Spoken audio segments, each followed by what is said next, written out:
Election లో గెలిస్తే 10,000 పట్టు చీర తీసుకుంటానన్నావు. గెలిచి 6 నెలలు అవుతుంది, ఇంతవరకు కూడా తీసుకోలేదు. ఓ పిచ్చిదానా, గెలిచిదాకా ఎన్నో హామీలు ఇస్తా, అన్ని నెరవేరుస్తానా ఏంది? ఓటు వేసేటప్పుడే ఆలోచించాలే మంచోళ్ళు ఎవరు చెడ్డోళ్ళు ఎవరని. 5 సంవత్సరాలు ఆగు, నీ 10,000 పట్టు చీర గురించి ఆలోచిస్తా.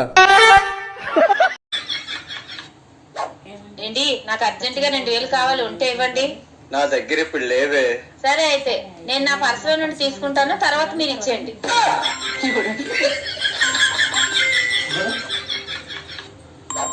ఏంటి ఏమే అంగి చినిపోయింది, అంగి కుట్టుపో. అయ్యో బావా, సూది లేదు. సూది లేదంటవేమే, షాపు పోయి సూది తీసుకొచ్చి కుట్టు. జరుండు. ఏమే రాణి, నేను జరబల్ల బస్ ఎక్కి హైదరాబాద్ లో దిగుతా. 2 గంటలు పడుతుంది రాణికి. ఆడ సూది కొనుక్కొని మళ్ళీ జరబాద్ బస్ ఎక్కి వస్తా. 2 నిమిషాలు మాట్లాడిపోతావా? ఏం చూస్తున్నావు? మీ అప్ప సమ్మేమని పోతున్నారు. ఆడలకు బస్ ఫ్రీనే కదా. నీ మోహాల మంట. లాయర్ గారు, నేను ఈ పనికి మళ్ళీ దాంతో పడలేకపోతున్నాను. నాకు విడాకులు కావాలి. విడాకులు కావాలా? అసలు ఏమైందయ్యా? నిన్న నాకు జ్వరం వస్తే నన్ను పశువుల హాస్పిటల్ తీసుకెళ్లి చూపించింది. నన్ను ఏం చేయమంటారు లాయర్ గారు? పొద్దున్నే లేస్తారు కోడిలాగా, సగం సగం టీ తాగుతారు కాకిలాగా, మళ్ళీ టిఫిన్ తింటారు చింపాంజీలాగా, ఆఫీసుకి పరిగెడతారు గుర్రంలాగా, ఆఫీసులో కష్టపడతారు గాడిదలాగా, ఇంటికి వచ్చి మందు తాగి గెంతుతారు కళ్ళు తాగిన కోతిలాగా, మత్తులో నా మీద అరుస్తారు కుక్కలాగా, ఎంత అన్నం తింటారు పందికొక్కులాగా, ఆ తర్వాత బెడ్ మీద పడుకుంటారు 2 కళ్ళు చాపుకొని గేదిలాగా. చూడండి నా కాసి కోపంగా ఎలా చూస్తున్నారో గుడ్ల కోపలాగా. ఇతనికి అన్ని పశు లక్షణాలు ఉన్నాయి కాబట్టి పశువుల హాస్పిటల్ తీసుకెళ్లాను.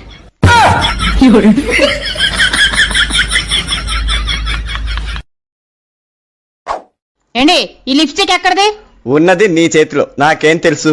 నేను మీ కార్ క్లీన్ చేస్తున్నప్పుడు మీ కార్ లో దొరికింది. నా కార్ నేను క్లీన్ చేసుకుంటాను కదా, నువ్వెందుకు క్లీన్ చేయాలి? ఆ సంగతి తర్వాత ముందు లిప్స్టిక్ ఎక్కడిది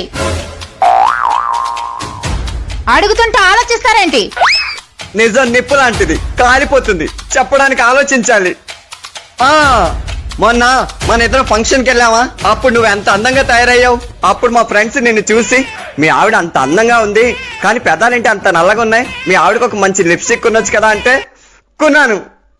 మరి ఇది వాడినట్టుంది. బాబు, నీకు కొనే ముందు నేను రాసుకున్నాను. చాలా కాస్ట్లీలా ఉంది కదండి. నువ్వు నా పెళ్ళానివి, చేతి కుంటానేటి, కాస్ట్లీదే కొంటాను కదా. థ్యాంక్ యూ అండి.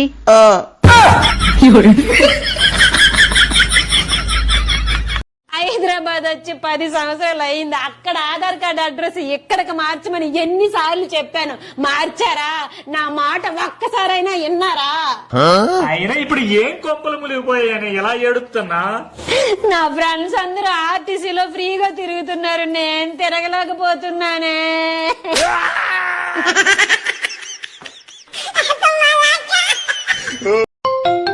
దీనికి ఫోన్ కొనిచ్చి పొరపాటు చేసిన. హలో, ఎక్కడున్నావు? రెక్కల గుర్రం మీద ఎక్కి పోతానా. ఎక్కడికి పోతున్నావు? ఆకాశానికి తూట్లు పడ్డదట, దబ్బన దారం పట్టుకొని పోతానా కుట్టేదందుకు. బాగా బలిసినవా? నీ కారెక్టర్ నాకెడ వెళ్తాంది గాని. బాగా కట్టం చేసి పెడితే బలిసిన. ఏంటిదో చెప్పు. రాంగా ఒకటి పాల ప్యాకెట్ పట్టుకరా. అలా కోడిగుడ్లు ఉంటే 6 పట్టుకరా. ఇక 6 పాల ప్యాకెట్లు పట్టుకొని వచ్చినావు. నువ్వే కదా చెప్పింది ఒక పాల ప్యాకెట్ తీసుకొని రా, ఒకవేళ అక్కడ కోడిగుడ్లు ఉంటే 6 తీసుకురా అని చెప్పినావు కదా. అక్కడ కోడిగుడ్లు ఉన్నాయి కాబట్టి 6 పాల ప్యాకెట్లు పట్టుకొచ్చిన. ఏం మనుషులో ఏంటో అర్థం కావట్లేదు. ఏమైంది వదినా అలా చిరాకు పడుతున్నావు? మన షాప్ కి ఒక కస్టమర్ వచ్చాడు. మీరు ఏ ప్రొడక్ట్ అయినా కస్టమర్ కి రీజనబుల్ రేట్ లో ఇస్తున్నారండి. మీ వ్యాపారం 3 పువ్వులు 6 కాయలుగా వర్ధిల్లాలని దీవించాడు. అలా దీవించడం మంచిదే కదా వదినా. ఏం మంచిది? ఎక్కడైనా 3 పువ్వులు 6 కాయలు కాస్తాయా?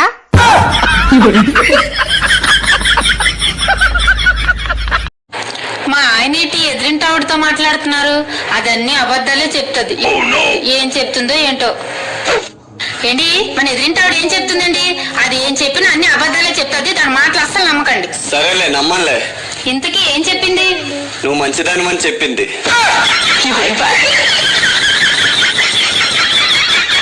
ఒక చీర కొంటే ఇంకో చీర ఫ్రీ ఆట. షాపు పోదాంపా ప్లీజ్.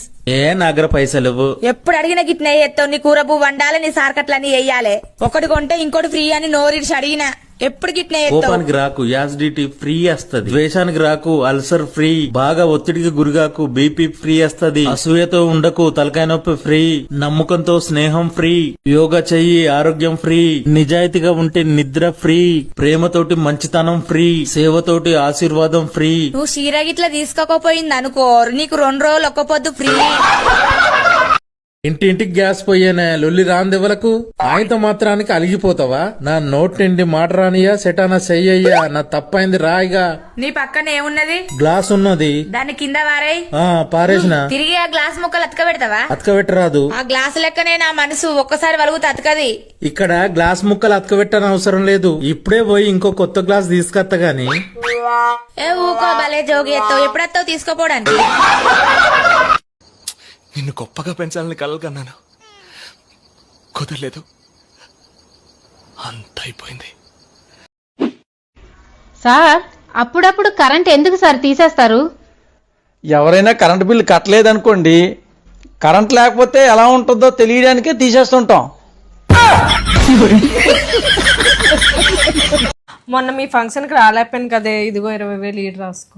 20,000 వద్దు, 1000 రూపాయలు ఈ చాలు. అదేంటే, ఎవరైనా ఎక్కువ ఈడిస్తే సంతోషపడతారు కానీ నువ్వేంటి వద్దనేస్తున్నావు? ఇప్పుడు 20,000 ఇచ్చినప్పుడు నాకు బాగానే ఉంటది, కానీ తర్వాత నీ ఇంట్లో ఫంక్షన్ తిరిగి వేసినప్పుడు నా తలపైన తోక్కొత్తది.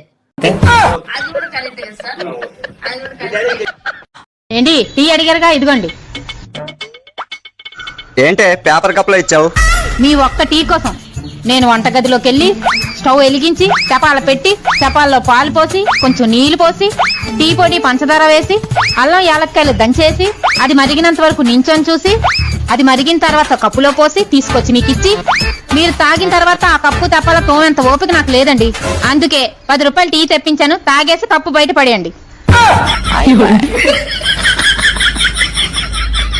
పెళ్ళైన మగాడు ఏదైనా మర్చిపోతాడు గాని ఇంట్లో ఫోన్ మాత్రం మర్చిపోడు.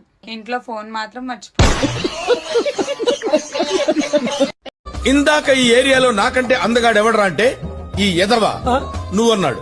నువ్వు చెప్పు, నువ్వు అందగాడివా నేనందగాడినే? అరే యదవా నువ్వే. ఎదవా అన్నాడు, నన్ను అందగాడన్నట్ట ఎదవన్నట్ట?